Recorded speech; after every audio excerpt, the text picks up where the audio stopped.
Patrick Von Dohlen. Good morning, Mr. Mayor, City Council. My name is Patrick Von Dohlen. I come to you on behalf of the San Antonio Family Association and thousands of people who are concerned about their water rates, who are concerned about the affordability of living here. And today we're discussing a prudential judgment issue. The last time I appeared before you, it was not so. It was an intrinsic matter. This is a matter that we all want. I'm confident we all want clean water. I'm confident we all want control of our sewage lines and to make sure we're living in a healthy environment. So we simply differ on methodology. We all want responsible growth and domestic prosperity and proper sewage control and clean water. As a financial planning professional, we're focused on results, and we're also focused on efficiency. We need and all want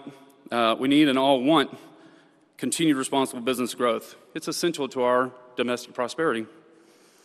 Tough times for ratepayers necessitates greater efficiency. And ratepayers live in Barry County. They're facing rate hikes everywhere, including their real estate taxes. So I have up here for you 7 habits of highly effective people. My question for you is, does it work for only people, or can it work for bureaucracies as well? And I won't read them to you, but the first one's being proactive. You can go up a little bit on that so you can see all 6.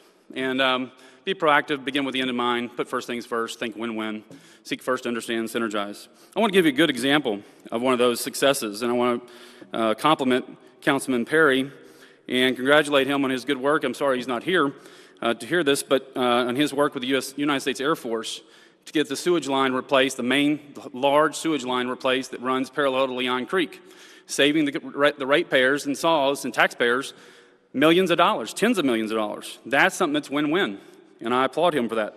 This is the kind of representation we need on City Council, and a good example of it. Well, is this an example of 7 habits of highly effective bureaucracies, or is it bureaucracy run amok? Last month, a SAWS senior VP stated that SAWS finally has a way to measure the risk in our water system. Really? That's great, but is this new? Is SAWS trying to tell us that they don't collaborate with other cities, with other water systems, with other professionals to finally learn how to measure risk? Is this proactivity? So who is management listening to? Outside consultants, highly paid consultants, internal engineers? Who? Who are they listening to? Does this cooperate with the professional 7 habits of highly effective people? So I ask you, is the rate increase good for SAWS? I think they would say it is. They've been up here saying it is. How about the SAWS consultants, the external consultants that are highly paid? I would say that they are. Are you considering putting a freeze on those rate consultants that they can pay if you agree to the rate increase? You should. Is this good for ratepayers? I think you have a majority of ratepayers here saying no, it's not good. You've heard of what's called a consent decree. The consent decree is spoken of flowery by another senior VP, and a good thing for us to do. Well, this is like me speaking of me putting myself in a drug rehab program and saying it's really good, it's really helped me. The question is, how did I let myself get to that point? Why did I let myself get to that point? Was that proactive? Was that win-win? Was the consent decree avoidable? I contend it is. And I think if you ask the right questions, you'll find out that it was too. Yet you're being told because of a mandate you have to operate a certain way. Let's give them another mandate. How about you mandate a no rate increase and forcing them to be more responsible and efficient, and they'll respond just as they have responded favorably with the consent decree. Is this not a glaring, the consent decree exposes our paying for our past sins. A senior VP of SAWS said that in November 2017. This validates that we've mismanaged our assets. How can we trust them going forward to continue managing our assets properly? Have you asked that question? Is this not a glaring example of admitting of our past sins and the mismanagement? And the consent decree is a prime indicator of that mismanagement. The question is that mismanagement by design? So that it forces an increase in rates? Have you asked that question? How does this affect ratepayers? What do you do?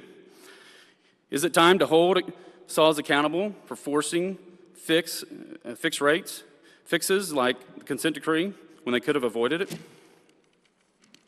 If you think the consent decree is helpful to cause SAWS to act in accordance with the Clean Water Act, wouldn't it then be logical to mandate another through a rate freeze? Wouldn't it be logical to mandate the rate freeze so it causes them to act more efficiently and for a win-win-win where the ratepayers are losing right now?